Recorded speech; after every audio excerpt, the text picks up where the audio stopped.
Hello नमस्कार दोस्तों, स्वागत है आप सभी का एक और नई वीडियो में। तो आज एक बार फिर से हम इलेक्ट्रिकल के इम्पोर्टेंट क्वेश्चन देखने वाले हैं। ये जितने भी प्रश्न हैं ये काफ़ी इम्पोर्टेंट है और कई बार कॉम्पिटिटिव एग्ज़ाम में भी रिपीट हो चुके हैं। इसीलिए हर एक क्वेश्चन को आप ध्यान से समझने की कोशिश करिएगा।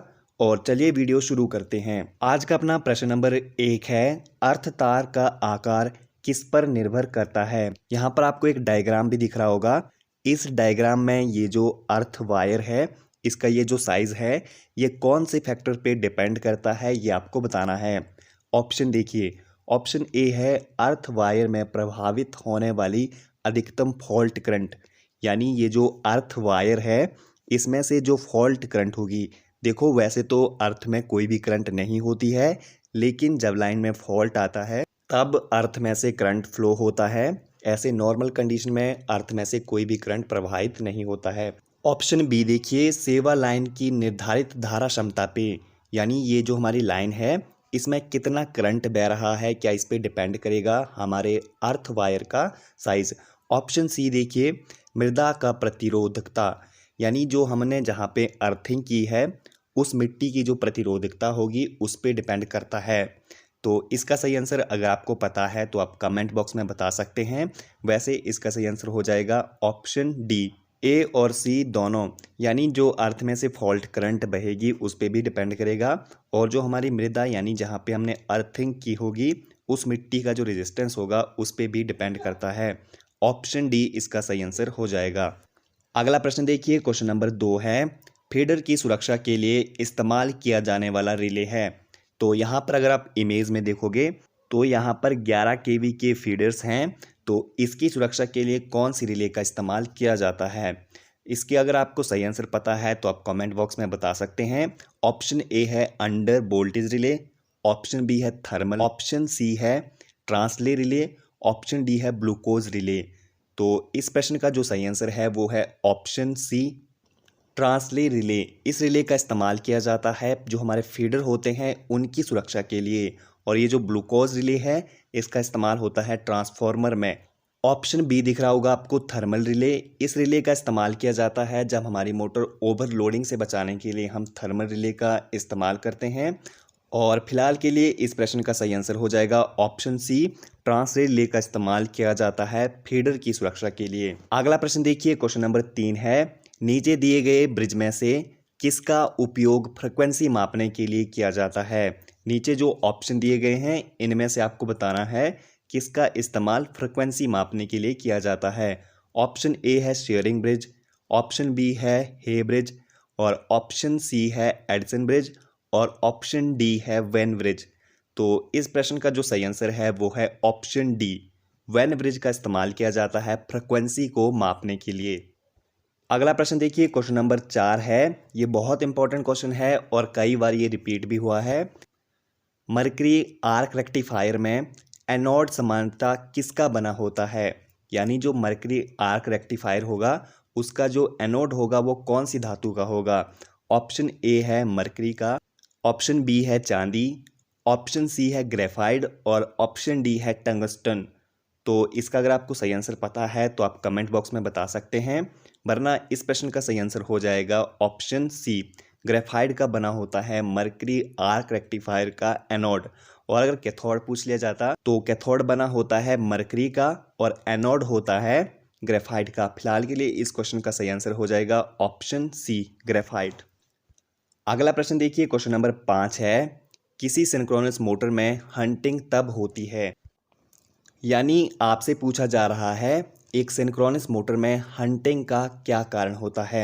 ऑप्शन देखिए, ऑप्शन ए है वायरिंग घर्षण अधिक होता है, ऑप्शन बी है लोड में अचानक परिवर्तन होता है, ऑप्शन सी है वायु अंतराल में कमी, और ऑप्शन डी है वायु अंतराल में वृद्धि। तो ये हंटिंग होती क्या है, सबसे पहले तो आपको ये पता होना चाहिए। अगर आपने सिंक्रोनस मोटर पढ़ी होगी तो सिंक्रोनस मोटर में क्या होता है, उसमें अगर हम अचानक लोड में कोई परिवर्तन कर देते हैं जिसका कारण क्या होता है, जो हमारा स्टेटर जो होता है वो रोटर से आगे जाने की कोशिश करता है, जिसके कारण मोटर वाइब्रेट होती है। तो इसके लिए हम डैम्पर वाइंडिंग करते हैं कुछ इस तरह से रोटर पे, डैम्पर वाइंडिंग की जाती है हंटिंग को कम करने के लिए। और इस प्रश्न का जो सही आंसर है वो है ऑप्शन बी। लोड में जब अचानक परिवर्तन कर देते हैं तो उसके कारण स्टेटर और रोटर के बीच में एक गैप आ जाता है जिसे हंटिंग के नाम से जाना जाता है। इस प्रश्न का सही आंसर हो जाएगा ऑप्शन बी। अगला प्रश्न देखिए, क्वेश्चन नंबर 6 है, घरेलू रेफ्रिजरेटर में कौन सी मोटर इस्तेमाल की जाती है।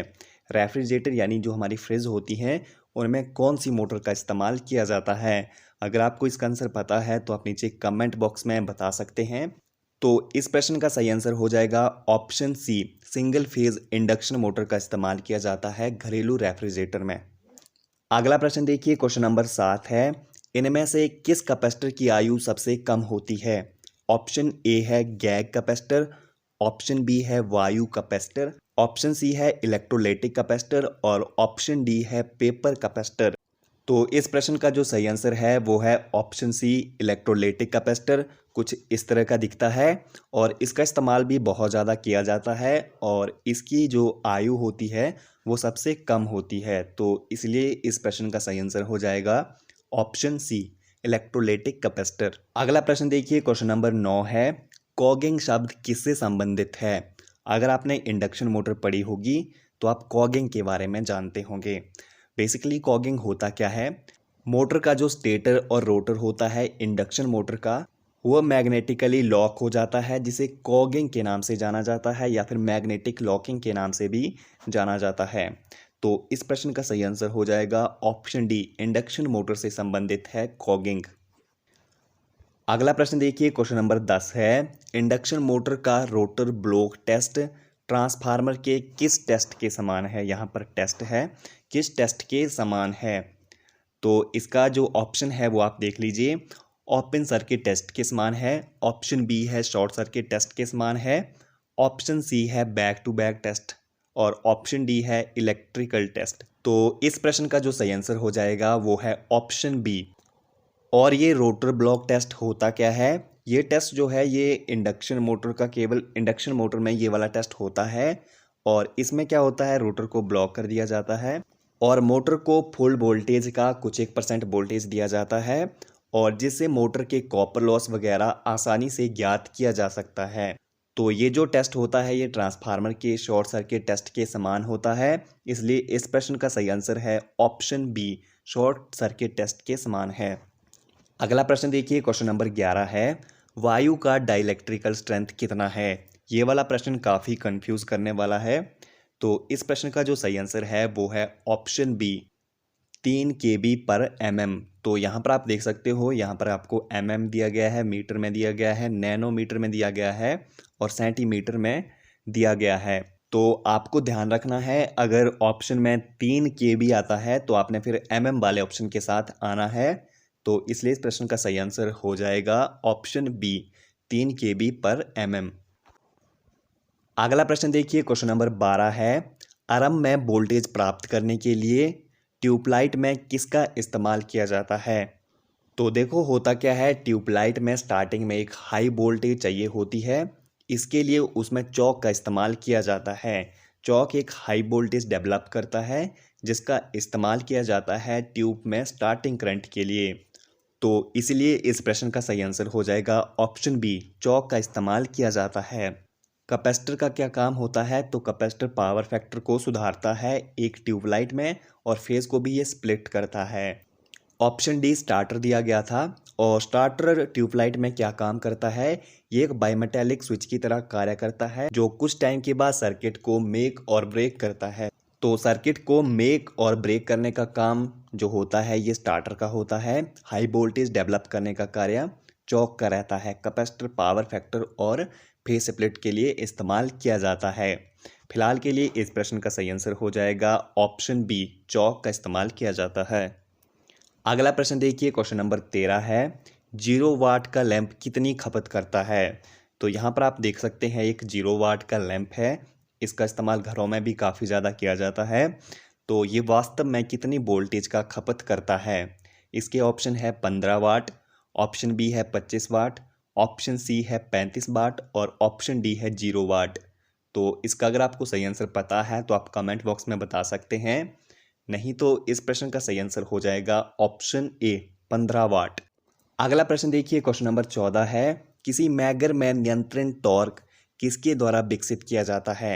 ये क्वेश्चन काफ़ी कंफ्यूज करने वाला है, क्योंकि हम अक्सर जब मीटर के बारे में पढ़ते हैं तो उसमें देखते हैं जो कंट्रोलिंग टॉर्क होता है वो ज़्यादातर स्प्रिंग द्वारा ही लगाया जाता है, लेकिन जो मैगर के केस में होता है इसमें जो नियंत्रण टॉर्क होता है, कंट्रोलिंग टॉर्क, ये जो होता है ये कॉइल द्वारा विकसित किया जाता है।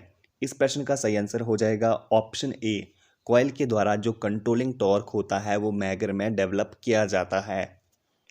अगला प्रश्न देखिए, क्वेश्चन नंबर 15 है, स्वीनबर्न टेस्ट के दौरान डीसी मोटर को रखा जाता है।